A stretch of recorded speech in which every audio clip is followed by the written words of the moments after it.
اعوذ باللہ من الشیطان الرجیم بسم اللہ الرحمن الرحیم ومن الناس من یعجبک قولہ فی الحیاۃ الدنیا۔ اب یہ منافقین میں سے ایک گروہ کا خاص ایک تذکرہ ہو رہا ہے۔ ایک منافق تو ہوتے تھے کہ جو عام ہیں، ان کی زبانوں پر بھی نفاق واضح طور پر ظاہر ہو جاتا تھا، اور ایک قسم کے منافق وہ ہوتے تھے بڑے چاپلوس، چرب زبان، کہ ان کی گفتگو دیکھیے تو وہ تو بڑے مخلص ہیں اور بڑے ہی فداکار ہیں اور بڑے ہی آپ کے ساتھ ان کا تعلق جو ہے وہ نیک نیتی پر مبنی ہے۔ ان کی زبانیں جو ہیں معلوم ہوتا ہے کہ اس میں تو سب گھی شکر گھلا ہوا ہے، لیکن یہ کہ ان کا کردار انتہائی خراب ہوتا ہے، اور پھر وہ جب واپس جاتے ہیں باتیں کرنے کے بعد یا باتیں بنانے کے بعد تو ان کا کردار جو ہے وہ فساد پر مبنی ہوتا ہے۔ وَمِنَ النَّاسِ مَن يُعْجِبُكَ قَوْلُهُ فِي الْحَيَاةِ الدُّنْيَا، اور لوگوں میں سے ایسے بھی ہیں جن کی باتیں تمہیں بڑی اچھی لگتی ہیں دنیا کی زندگی میں۔ وَيُشْهِدُ اللَّهَ عَلَى مَا فِي قَلْبِهِ، اور وہ اللہ کو بھی گواہ ٹھہراتا رہتا ہے، میں جو کچھ کہہ رہا ہوں اللہ جانتا ہے، میں خلوص سے کہہ رہا ہوں، میں بالکل اپنی نیک نیتی سے کہہ رہا ہوں، اللہ جانتا ہے۔ وَهُوَ أَلَدُّ الْخِصَامِ، حالانکہ فی الواقع وہ دشمن ہے بہت سخت، الد بہت شدید، اور خصام خصم دشمن کے لیے آتا ہے۔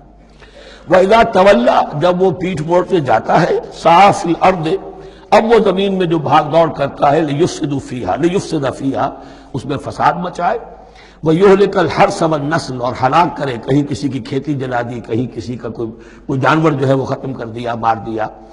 وَاللَّهُ لَا يُحِبُّ الْفَسَادَ، اللہ تعالیٰ کو فساد بالکل پسند نہیں ہے۔ وَإِذَا قِيلَ لَهُ اتَّقِ اللَّهَ، جب ایسے شخص سے کہا جاتا ہے کہ تو اللہ کا خوف کرو، اللہ سے ڈرو، تم باتیں ایسی کرتے ہو، عمل تمہارا یہ ہو رہا ہے، سوچو تو صحیح۔ اخذت العزت بالاسم، تو اس کو اپنی عزت نفس، جھوٹی عزت نفس گناہ پر اور جما دیتی ہے۔ ایک شخص وہ ہوتا ہے جس سے خطا ہو گئی، غلطی ہو گئی، اس نے اپنی خطا تسلیم کر لی تو اصلاح کر لے گا۔ ایک وہ ہے کہ جو کیسے مان لوں میری غلطی ہے، اس کی جھوٹی انا جو ہے اور جو اس کی جھوٹی عزت نفس ہے وہ اسے اور گناہ کے اوپر چپکا دیتی ہے۔ اخذت العزت بالاسم، اس کو اور اس پر ضابط کر دیتی ہے۔ فحسبہ جہنم، تو اس کے لیے تو اب کافی ہے جہنم ہی۔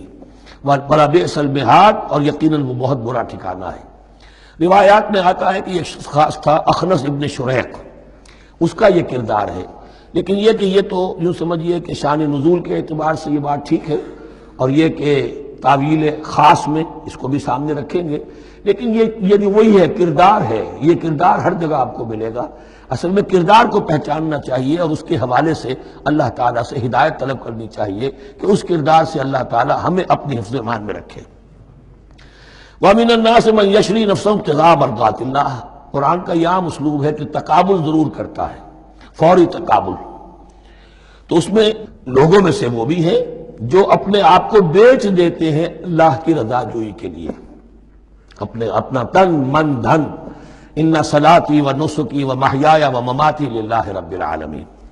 ومن الناس من یشری نفسہ ابتغاء مرضات اللہ واللہ رؤوف بالعباد، اور اللہ اپنے ایسے بندوں کے حق میں بہت شفیق ہے۔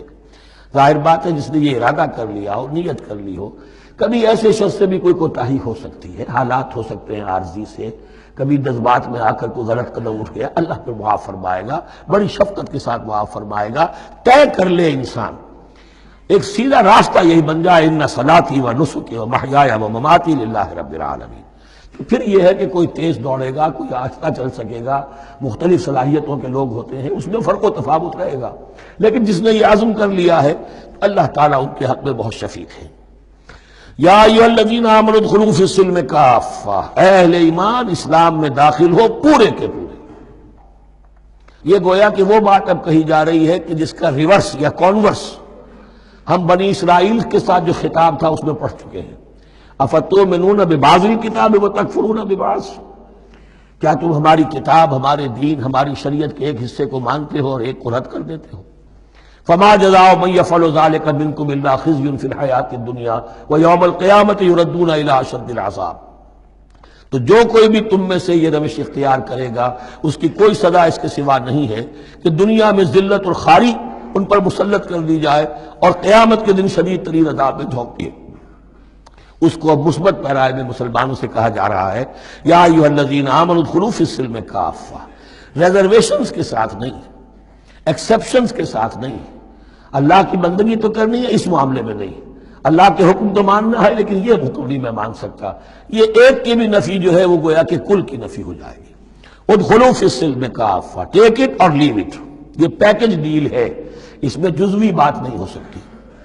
ولا تتبعوا خطوات الشیطان، اور دیکھو شیطان کے قدموں کی پیروی نہ کرو، اس کے نشانات راہ جو ہیں، اس کے نشانات قدم جو ہیں ان کی پیروی نہ کرو۔ انہ لکم عدو مبین، وہ تو یقیناً تمہارا بڑا کھلا دشمن ہے۔ فإن زللتم من بعد ما جاءتكم البینات، پھر اگر تم پھسل گئے اس کے بعد بھی کہ تمہارے پاس یہ واضح تعلیمات آ چکی ہیں، فاعلموا ان اللہ عزیز الحکیم، کہ جان لو کہ اللہ تعالیٰ پھر زبردست ہے۔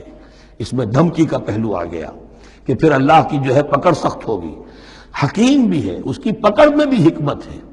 اگر یہ پکڑ نہ ہو تو ظاہر بات ہے کہ پورا نظام جو ہے دین کا وہ پھر بالکل ایک بے منطقی، اگر اللہ کی طرف سے کسی گناہ پر پکڑ ہی نہیں ہے تو پھر یہ آزمائش کیا ہوئی، پھر جزا و سزا کا کیا سوال، پھر جنت اور دوزخ کا کیا معاملہ۔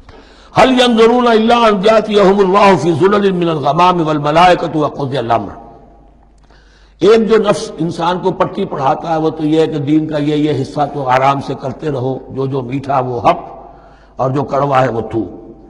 دوسری پٹی یہ پڑھاتا ہے کہ ابھی ذرا یہ ٹھیک ہے، یہ اللہ کا حکم ہے، یہ بھی حکم ہے، دین کا یہ بھی تقاضا ہے، ابھی ذرا ذمہ داریاں ہیں، ابھی ذرا بچوں کے معاملات ہیں، بچے برسر کار ہو جائیں، بچیوں کے ہاتھ پیلے ہو جائیں، میں ذرا ریٹائرمنٹ بھی لے لوں، تو پھر یہ مکان بنا لوں، پھر میں اپنے آپ کو دین کے لیے پھر خالص کر لوں گا، دین کے لیے پھر میں وہی کام کروں گا۔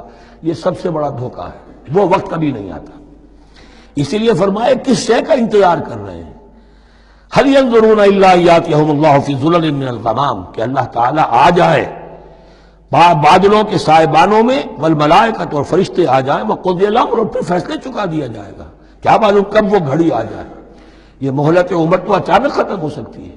پوری دنیا کی قیامت بھی جب آئے گی اچانک آئے گی، اور ہر شخص کی ذاتی قیامت تو اس کے سر کے اوپر تلوار کی طرح لٹکی ہوئی ہے کہ من مات فقط قامت قیامتہ، جو مر گیا اس کی قیامت تو آ گئی۔ کیا تمہارے پاس گارنٹی ہے یہ سارے کام کرو گے تب تک زندہ رہو گے اور پھر بھی تمہارے جسم میں کوئی توانائی، کوئی رمق باقی رہ جائے گی کہ دین کا کوئی کام کر سکو؟ تو جان لو تم کس چیز کا انتظار کر رہے ہو سکتا ہے اچانک اللہ کی طرف سے مہلت ختم ہو جائے، سٹاپ رائٹنگ، 3 گھنٹے ہو گئے، بس اب جو لکھ لیا، اب آگے تمہارے پاس مہلت نہیں ہے۔ وَإِلَى اللَّهِ تُرْجَعُ الْأُمُورُ، اور یقیناً تمام معاملات اللہ ہی کی طرف لوٹا دیے جائیں گے۔